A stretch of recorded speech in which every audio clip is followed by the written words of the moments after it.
बहन जी के और परिवार के लोग कोई ना बच्चे ही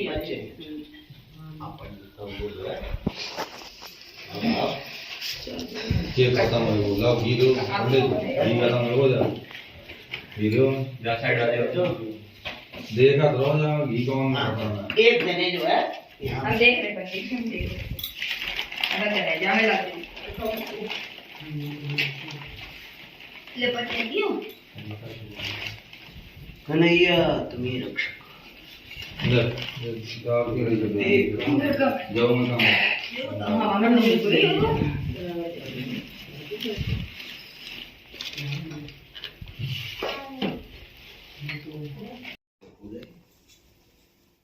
योगी ध्यान गम्यम वंदे विष्णु भवभयहरं सर्वलोकैकनाथं।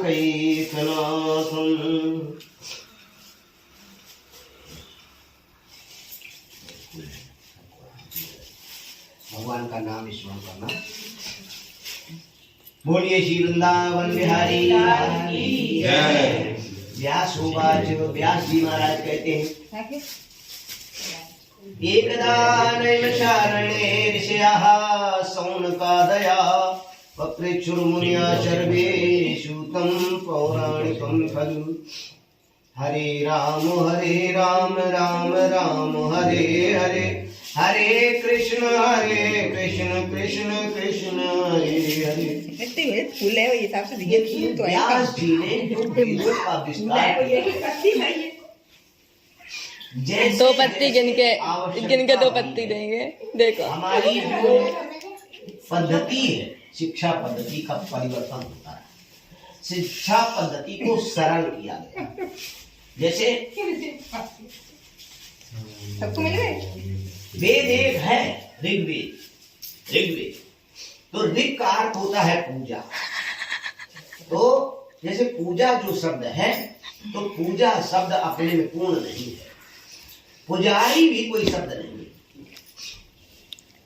पूजाचा अर्चक पूजाचक।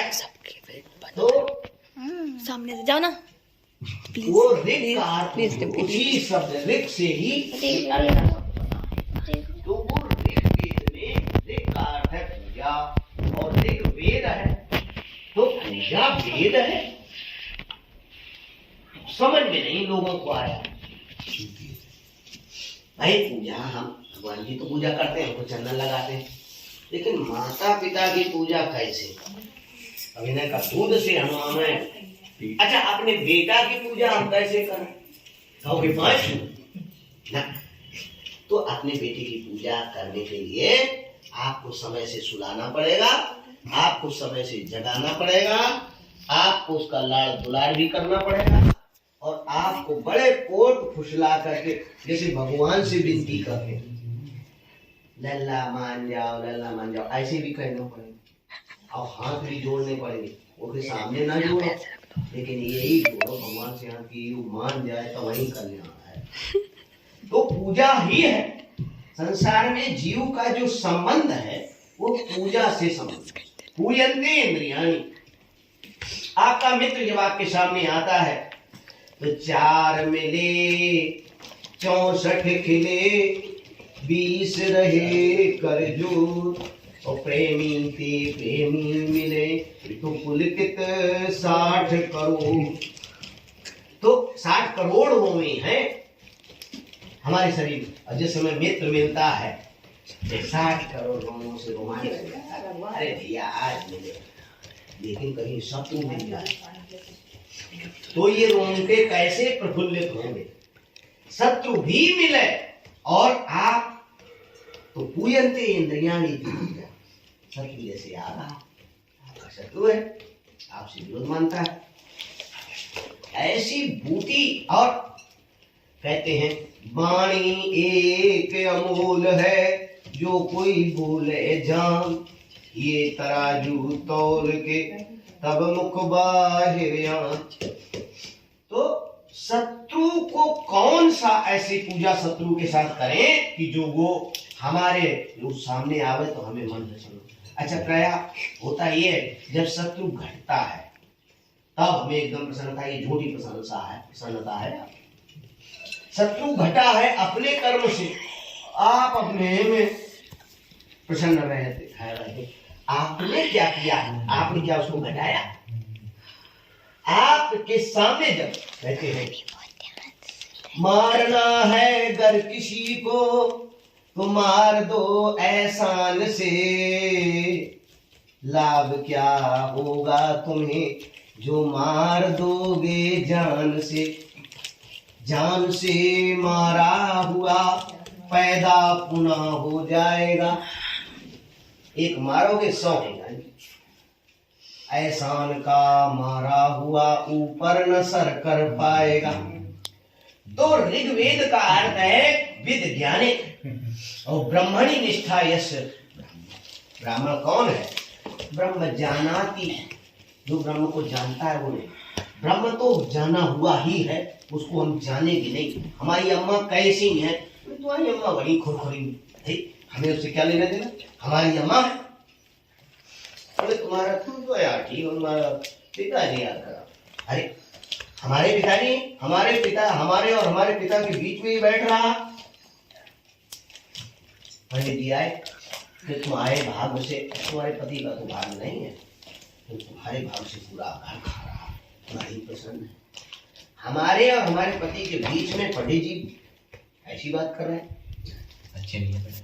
पूजा का अर्थ है पूजन्ते इंद्रियाणि, हमारा मित्र, हमारा शत्रु, हमारे बंधु, हमारे हितु, प्रेमी, प्राणी मात्र जितना है वो हमको देख करके प्रसन्न हो और उसको देख करके हम प्रसन्न हो, तो पूजा तो हो गई। ये असंभव नहीं है। भगवान कहते हैं मैं ही तो बैठा हूं सबके हृदय में। कंस ने भगवान को बचपन से समाप्त करना चाहा, लेकिन भगवान ने कहा कि मैं कृष्ण नहीं हूं कि जो मैं तुमको ठीक करके दूंगा। भगवान ने ऐसी लीला की। देखो सामर्थ्यवान और असमर्थवान ये दोनों अभिमान हैं। कोई सामर्थ्यवान है नहीं और कोई असमर्थ है नहीं। उसने ये जान लिया है कि हम ये नहीं कर पाएंगे, हमारा कोई परसेंटेज नहीं, हमारा कोई, हम बड़े कमजोर हैं, हम इतना कर नहीं पाएंगे। ये हमने जान लिया, हम कर तो सब सकते। तो भगवान ने कहा कि अब जमीनी स्तर से कार्य करो। तो भगवान ऐसी जगह चले गए जहां गैयों की धूल उड़ती थी, गैयों की कीचड़ में, गाय के दूध में। अरे भैया जाते तो कहीं अच्छी जगह जाते, भोग सामग्रियों में जाते, लेकिन उन्होंने ऐसे उतर करके देखा। जब मानव जीवन कर्म में तत्पर होता है तो अपने स्तर को जब वो जमीनी स्तर से उगाता है, जैसे आपको छाया बहुत अच्छी, हमारे पिताजी लगा गए थे बाप, तो उसी में ना लगा गए थे, उसको सींचिए। प्रताप पिताजी 5 बजे जागते थे तो हम 5 बजे जागेंगे, हम उन्हीं के अनुसार चलेंगे। तो अपने अनुसार जो पादप लगाता है और उसकी छाया में उसका आनंद ही कुछ दूसरा। फिर तो उसकी छाया में बैठे ना बैठे, लेकिन अपना किया हुआ जो परिश्रम है वही मनुष्य को सुख देता है और वही दुख देता है। कहते हैं कोई न काहु सुख दुख कर दाता, निज कृत कर्म भोग सब भ्राता। पूजा का अर्थ कितना है? ऋग्वेद कहता है पूजा का अर्थ है जितना समय। जैसे बेटे को दूध रोटी अच्छी लगती है तो आपने दूध रोटी मीसी, उसको दूध रोटी खिलाई, लेकिन 2 मीसी, फिर 2 और, फिर 2 और, वो खाता ही चला जाए। तो पूजा उतनी है कि 2 से 2.5 कर दो बस, उसको ज्यादा नहीं। किसी को लाड प्यार देना है, किसी को समय देना है, किसी को सिखाना है या किसी से सीखना है, उसका बड़ा, उसकी मर्यादा है। तो मर्यादा में पूजा है। भगवान कहते हैं हमारे पास भी ज्यादा न बैठो, नहीं तो करोगे कब? अपने कर्तव्य का पालन करने के लिए पूजा थोड़ी देर की है। तो इस प्रकार से ऋग्वेद है। ऋग्वेद जब समझ में नहीं आता है, इसीलिए व्यास भगवान बड़े दयालु हैं, उन्होंने 3 वेद और बनाए, यजु साम। यजुर्वेद में कर्मकांड की विशेषता है और सामवेद में आध्यात्म की विशेषता है, योग की विशेषता है, और अथर्ववेद में कर्म की विशेषता है। तो देखो भाई, अगर आप आनंदित नहीं रहेंगे, सामवेद कहता है सदैव आनंदित रहो, ऐसा चित्र देखो, तुम्हारा कष्ट भी तुम्हें अगर है तो कष्ट दूर हो जाए। ऐसा ऐसी जगह जाओ, एकांत में चले जाओ, जहां भी तुम्हें आनंद हो। 24 घंटे में 24 मिनट हंसो, अपने आनंद में रहो, पूजा भी करो। ये जो वेद कहता है भगवान के पास 24 घंटे में 24 मिनट बैठो, बैठना चाहिए, स्नान करना, जैसे क्रिया करना, और ये अथर्ववेद कुछ ऐसी रचना करो। यद्यपि हमें ज्यादा समय तक यहाँ नहीं रहना, 1000 वर्ष थोड़ी रहना, हमें क्या, और लोग कहते भी हमें क्या, हमें माया है नहीं, हमें ज्यादा तृष्णा भी नहीं।